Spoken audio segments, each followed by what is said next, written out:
सुप्रभात बच्चों, आज हम पढ़ेंगे हिंदी व्याकरण का पाठ नंबर 2 वर्ण विचार फोनोलॉजी। वर्ण विचार पाठ नंबर 2 हिंदी ग्रामर का आज हम पढ़ेंगे। इस चित्र में दर्शाया गया व्यक्ति मिठाई वाला है। यह एक शब्द है जो अपने संपूर्ण अर्थ को प्रकट कर रहा है। इस शब्द की रचना अलग अलग ध्वनियाँ वर्णों के मेल से हुई है। आइए देखिए कैसे। वर्ण देखिए, ध्वनियाँ देखिए कैसे होते हैं। म प्लस ई प्लस ठ प्लस आ प्लस ई प्लस व प्लस आ प्लस ल प्लस आ, ये सारे क्या है? वर्ण। और इनको जोड़ेंगे तो क्या बन जाएगा? शब्द। म को छोटी ई की मात्रा मी, ठ को आ की मात्रा ठा, ई व को आ की मात्रा वा, ल को आ की मात्रा ला, मिठाई वाला, ये सारे थे वर्ण। और उनको जब हमने जोड़ दिया तो क्या बन गया? शब्द। ठीक है, म ई ठ आ ई, ये सारे क्या थे? वर्ण। और इनको अगर हम जोड़ देते हैं तो क्या बन जाता है? शब्द, मिठाई वाला। आप देख सकते हैं अलग अलग ध्वनियों के मेल से मिठाई वाला शब्द का निर्माण हुआ है। देखो अलग अलग शब्द थे, म था, ई थी, ठ था, अलग अलग शब्द वो थे ना, वर्ण थे, उनको मिलाकर हमने क्या बनाया? मिठाई वाला। ये सबसे छोटी ध्वनियाँ हैं जिसके और खंड नहीं किए जा सकते। जो म है, म को आप तोड़ सकते हो? नहीं तोड़ सकते। ये सबसे छोटी इकाई होती है जिसके और टुकड़े नहीं किए जा सकते, खंड नहीं किए जा सकते। ठीक है ना। भाषा की वह सबसे छोटी ध्वनि जिसके और खंड नहीं किए जा सकते उसे वर्ण कहलाती है। क्या कहते हैं उसे? वर्ण। ठीक है, वर्ण क्या होता है? जिसके और टुकड़े नहीं किए जा सकते उसे हम बोलते हैं वर्ण। सबसे छोटी इकाई जिसके खंड नहीं किए जा सकते। समझ आ गया आपको? अब हम पढ़ेंगे वर्णमाला क्या होती है। बेटा आपने हिंदी और इंग्लिश में अल्फ़ाबेट्स की है, इंग्लिश में अल्फ़ाबेट की है A to Z, और वर्णमाला क्या होती है? अ से लेके ज्ञ तक। आ ई ये सारे क्या है? क ख ग घ, ये सारे वर्णमाला होते हैं। व्यवस्थित क्रम में लिखे गए वर्णों के समूह को वर्णमाला कहते हैं। ठीक है, जो एक सम सीरीज में लिखे होते हैं। जैसे आपको पता है A फॉर एप्पल के बाद B आता है, C आता है, D आता है, और हिंदी में क के बाद ख आता है, ग आता है, ग। उन सबको हम क्या बोलते हैं? वर्णमाला। मतलब एक ही क्रम में एक ही सीरीज में लगाए हुए उन्हें हम बोलते हैं वर्णमाला। वर्णमाला में दो प्रकार के होते हैं। वर्णमाला में भी 2 टाइप्स होते हैं। स्वर, जिसे हम इंग्लिश में वोवल्स बोलते हैं, कॉन्सोनेंट, हिंदी में व्यंजन। व्यंजन कॉन्सोनेंट, स्वर व्यंजन। वर्णमाला को 2 भागों में बांटा गया है, स्वर व्यंजन। स्वर क्या होते हैं? वे वर्ण जिनका उच्चारण करते समय मुख से निकलने वाली वायु के मार्ग में कोई रुकावट नहीं होती, स्वर कहलाते हैं। जब भी कोई हम वर्ण का उच्चारण करते हैं, वर्ण बोलते हैं मुंह से, जब वो वायु निकलती है, हवा निकलती है, और जब वो हवा निकलती है उसमें कोई रुकावट नहीं होती, मतलब कोई भी बीच में रुकावट नहीं होती, तो उसे हम क्या कहते हैं? स्वर। जैसे अब आप बोल के देखिए, आपके बीच में कोई रुकावट आ रही है? कोई टंग बीच में आ रही है? तालु आ रहा है? कुछ नहीं आ रहा। आ ई ऊ री ए ओ, ये सारे क्या होते हैं? स्वर, जिसे हम इंग्लिश में बोलते हैं vowels. Vowels A E I O U होते हैं। हिंदी में स्वर होते हैं। कितने स्वर होते हैं? 11 स्वर होते हैं। हिंदी में कितने स्वर होते हैं? 11। स्वरों के 3 प्रकार होते हैं। हर एक स्वर को 3 प्रकार में बांटा हुआ है। मतलब ये स्वर जो है इनको हमने कितने भागों में बांटा है? 3 में। Short vowels, long vowels, longer vowels. ह्रस्व स्वर जिसे हम शॉर्ट वोवल्स बोलते हैं, दीर्घ स्वर जिसे हम लॉन्ग वोवल्स बोलते हैं, प्लुत स्वर जिसे हम लॉन्गर वोवल बोलते हैं। तो 3 पार्ट्स में डिवाइड किए। ह्रस्व स्वर क्या होता है? शॉर्ट वोवल्स जिसे हम, ह्रस्व का अर्थ है छोटा या कम। जैसे इसे इंग्लिश में बोला है शॉर्ट, हिंदी में क्या बोलते हैं? छोटा।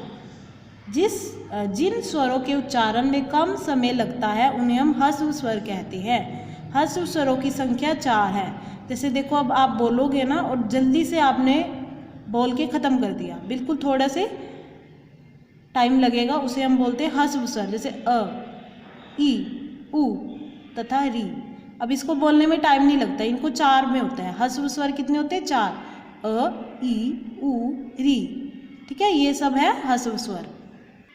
सेकंड है दीर्घ स्वर। दीर्घ स्वर को हम कहते हैं लॉन्ग वोवल्स।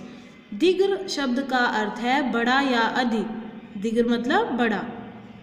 जिन स्वरों के उच्चारण में अधिक समय लगता है उन्हें दीर्घ स्वर कहते हैं। दीर्घ स्वर की संख्या 7 है।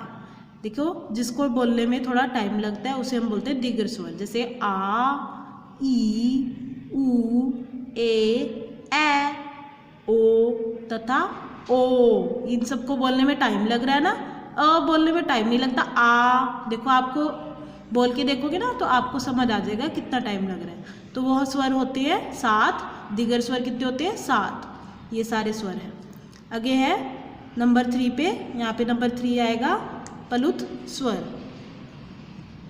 प्लुत स्वर कौन सा होता है? Longer vowel. सबसे ज़्यादा जिसमें आवाज़ लगती है उसे हम बोलते हैं प्लुत स्वर।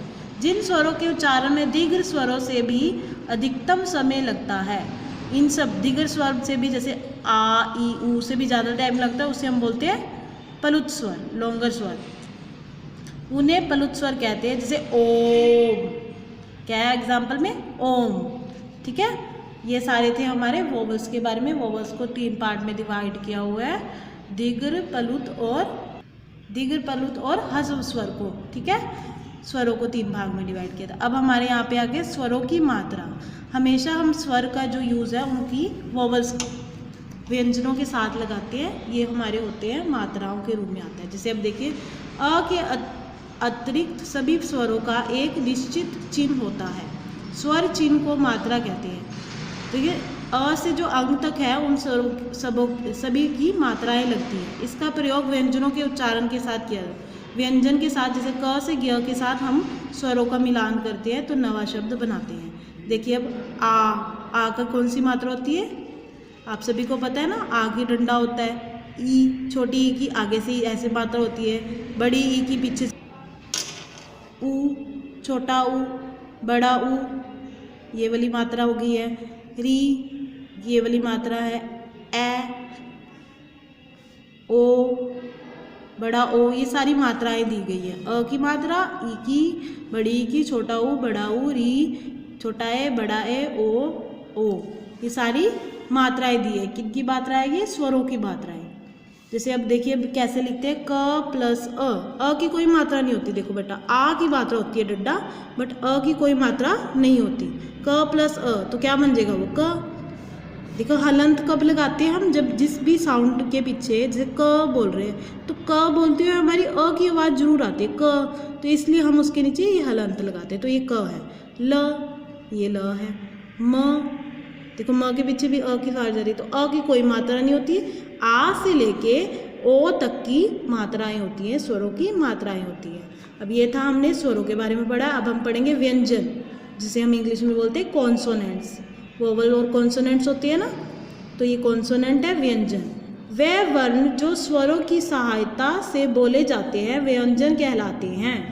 जो वर्णों के साथ बोले जाते हैं, जैसे कि स्वरों के साथ बोले जाते हैं ना, आ की मात्रा के साथ कोई भी अक्षर लगा होगा, जैसे क, आ, का, तो क क्या है? हमारा व्यंजन है, ठीक है ना।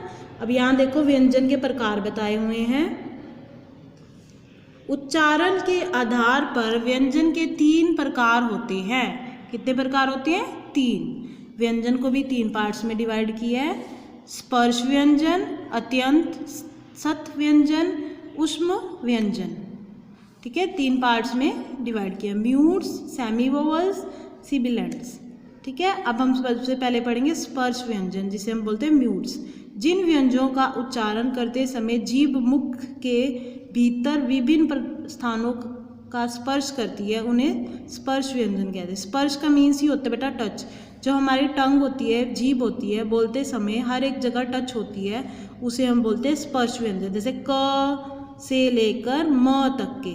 अब यहाँ से क से म तक के बताए हुए हैं हमें, और उनको भी अलग अलग बताया हुआ है कैसे कैसे टंग, कहाँ कहाँ टंग हमारी टच होती है। अब यहाँ पे हम बोल के देखेंगे।